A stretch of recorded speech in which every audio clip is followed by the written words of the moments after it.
시진핑 정권이 반체제 인사들에 대한 대대적인 소탕 작전을 가속화하고 있습니다. 중국은 특히 이 공산당 영웅들에 대한 모독 등을 이유로 사상적 판단까지 더해서 무차별적으로 반 시진핑파들을 체포해서 격리하고 또 감옥에 가두고 있다는 점에서 문제의 심각성이 있습니다. 이런 중국 당국의 처사는 지금 중국 내 분위기가 예사롭지 않다는 것을 반증한다는 점에서 눈여겨볼 필요가 있을 것입니다. 지금 중국 상황을 Y타임스가 파헤쳐 봤습니다. 지금 시작합니다.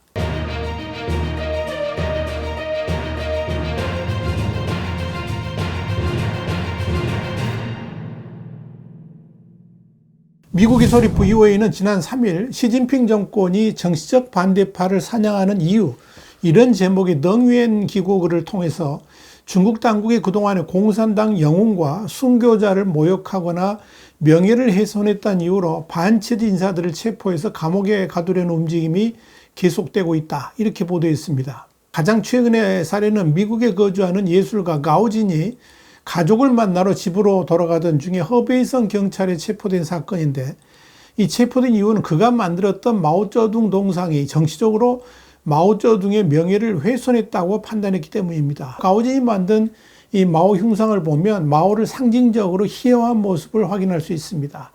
가오진의 동생 가오칭에 따르면 지난 8월 26일 허베이성 사너시의 가오진 작업실로 30여 명의 경찰이 들이닥쳐서 가오진을 수갑에 채워서 연행을 했고, 그가 만들었던 작품들을 수거해 갔습니다.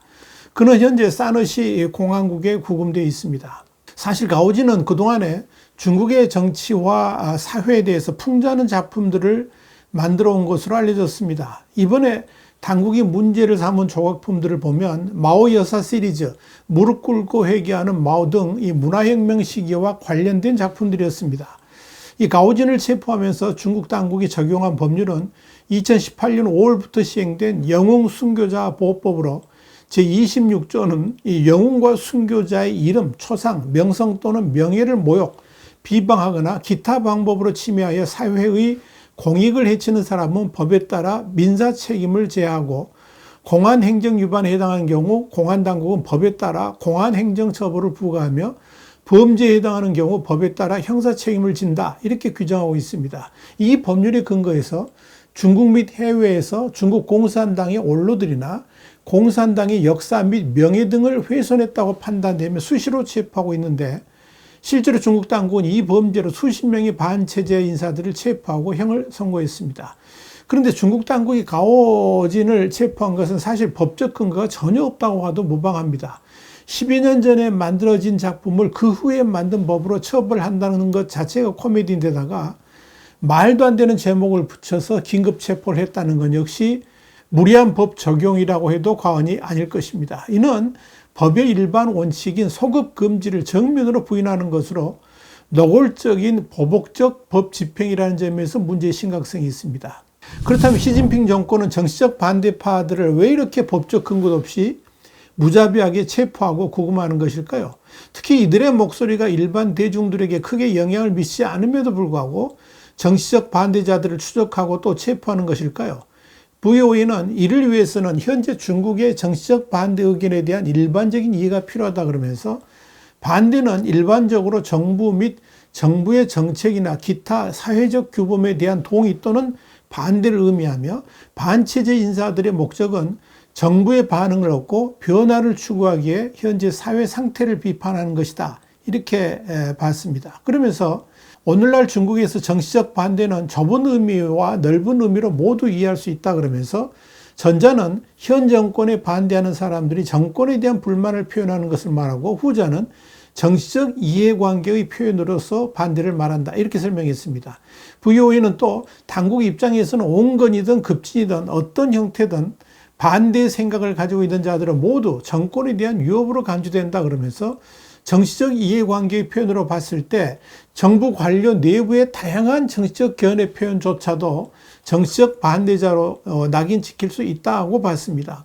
시진핑 정부에 대한 반대를 곧 체제 전복론자로 규정해서 처벌하는 분위기가 지금 중국을 사로잡고 있다라고 보시면 됩니다. 그렇다 보니까 이 정부 관료들 내에서 이견이 생길 경우에 자칫 정치적 반대자로 몰릴 가능성도 있고, 특히 의견 충돌이 심해질 경우에 정치적 투쟁으로 오인될 가능성도 충분히 있다는 것이 VOA의 생각입니다. 사실 과거에는 관료 조직 내 의견 차이가 정치 체제의 제도적 구조나 실제 운영상 있을 수밖에 없기 때문에 당연히 당 헌법에서도 허용되어 있었습니다. 그런데 시진핑 체제 들어서면서부터 당내 반대 의견 표현, 특히 중앙정부의 명령이나 지시사항에 대해서 반대 의견을 표현하는 것 자체를 엄격히 금지시켰습니다.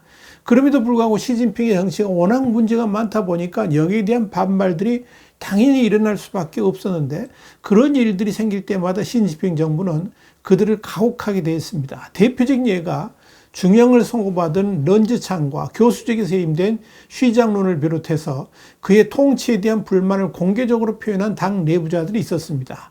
런즈창은 왕치산 부주석의 친구로 화이안 그룹 회장이었는데 시진핑을 벌거벗은 광대라고 표현했다가 곧바로 실종됐고 결국 18년형을 선고받고 복역 중입니다.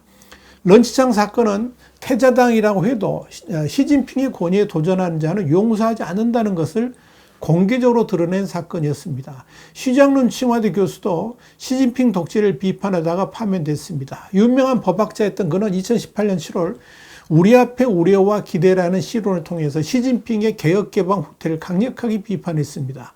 이로 인해서 미운털이 박힌 그는 결국 교수 자리에서 축출됐습니다. 그런데 여기서 주목할 점은 체제 내의 정치적 반대가 사회에 미치는 영향은 시민 반대의 영향보다 더 크다는 사실입니다. 런치창과 쉬장룬의 발언들은 당내뿐만 아니라 사회적으로도 크게 파장을 일으켰고 그 결과 당국으로부터 엄중한 처벌을 받고 엄정한 대가를 치렀습니다. 이로 인해서 정치적 반대론자들에 대해서 중국 당국은 크게 경계심을 갖게 되었고 이후 그런 일이 발생하지 않도록 철저하게 감시를 하고 있는 것입니다.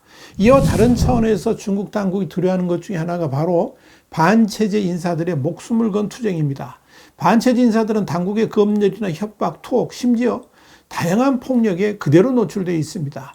그러면서 수시로 당국에서 형사처벌을 받기도 합니다. 중국 공산당 징계규정 제6장에는 중앙당국에 대한 비판을 포함해서 당 내부 정치 생활의 모든 측면을 포괄하는 수십 가지의 정치 규율 위반 행위가 구체적으로 열거되어 있습니다.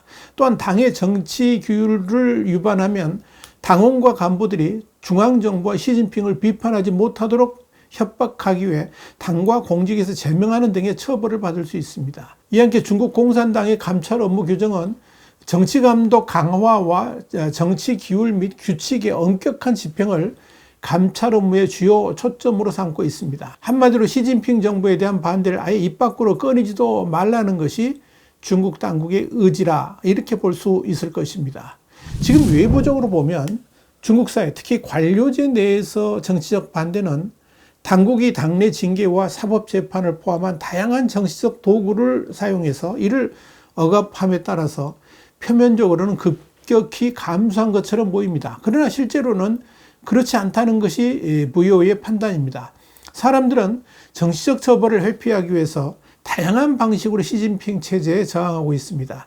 가장 많이 쓰이는 방법 중에 하나가 민감한 정치적 문제를 직접 다루지 않고 다른 예를 들면 경제적 문제를 말하면서 은근하게 정치의 문제를 다루는 방식입니다. 다시 말씀드려서 글 전체를 읽어보면 분명히 시진핑 체제에 대한 반대하는 직접적 표현은 전혀 보이질 않은데 그 내부를 자세히 보면 그 안에 많은 숨겨진 비판들이 섞여 있다는 겁니다. 한마디로 행간을 통해서 정치적 반대를 표현하는 방식을 내부자들이 활용하고 있다는 의미입니다. 이런 상황은 최근 몇 년 동안에 더욱 심화되고 있다는 것이 VOA의 판단입니다. 특히 최근 들어서 시진핑 주석과 핵심 측근들 그리고 중앙정부 내부의 일들이 외부로 많이 전달되고 있습니다. 사실 지난 8월에 메이다이어 회의를 전후해서 시진핑 주석과 관련된 행적이라든지 고위급 간부들의 권력 투쟁, 또 민감한 인사 배치 내용들의 기밀사항들은 시진핑 지도부의 핵심이 아니면 알 수 없는 내용들입니다. 그런데 그런 것들이 외부로 흘러나온다는 것은 시진핑 정부를 흔들려는 세력들이 분명히 내부에 존재하고 그들이 고급 정보들을 은근히 외부로 퍼뜨리면서 반시진핑 운동을 하고 있다는 것을 알 수 있습니다. 사실 이런 것들은 모두 반체제론자들이라고 할 수 있지만 워낙 은밀하게 행해지는 것이라서 시진핑 정부가 이를 파악하지 못하고 있을 뿐입니다. 여기에 대해서 VOA는 당국이 정치적 반대를 아무리 억압해도 사람들은 항상 당국의 바리케이트를 뚫고 온갖 반대의 목소리를 낼 방법을 찾을 수 있기 때문에 당국이 그들을 막을 수는 없다 그러면서 당국은 언론 통제를 강화하고 정치적 대우와 가혹한 처벌이라는 양손 전술을 사용하는 것 외에는 이에 대체할 다른 효과적인 방법이 없다라고 지적을 했습니다. 문제는 시진핑이 중국 공산당이 직면한 정당성 위기를 해결하는 이 중앙 집권적 또는 권위주의적 시도를 하고 있지만 성공적이라고 평가하기는 문제가 많다는 점입니다. 상황이 이렇다 보니까 사회적 불만, 특히 당내 불만을 잠재울 수 있는 유일한 방법은 모든 종류의 비판과 반대를 강력하게 억압하는 것뿐이라고 판단해서 눈에 보이는 대로 정치적 반대자들, 특히 반시진핑 파들을 강력하게 처벌하고 또 당 핵심과 연계된 반시진핑 파들을 척결하는 데 총력을 기울이고 있다. 이렇게 보면 될 겁니다. 분명한 것은 지금 중국에서 반시진핑 파들의 뿌리가 의외로 깊고 또 폭도 넓다는 겁니다. 그 뿌리가 지금 권력 핵심부에까지 퍼져 있음을 알 수가 있습니다. 그런데 지금 시진핑의 강력한 압박에도 불구하고 이들의 반시진핑 운동은 더욱 확산되고 있습니다. 그래서 중국 당국도 이들을 찾아내는데 총력을 다하고 있는 것입니다. 그만큼 지금 중국은 깊고 깊은 밤 가운데 처해 있다. 이걸 알 수가 있습니다. 그 말은 중국에도 새벽이 그리 멀지 않았다는 것을 보여주고 있다. 이렇게 정리할 수 있을 것입니다. 와이타임스 국제정세 분석의 추복이었습니다. 감사합니다.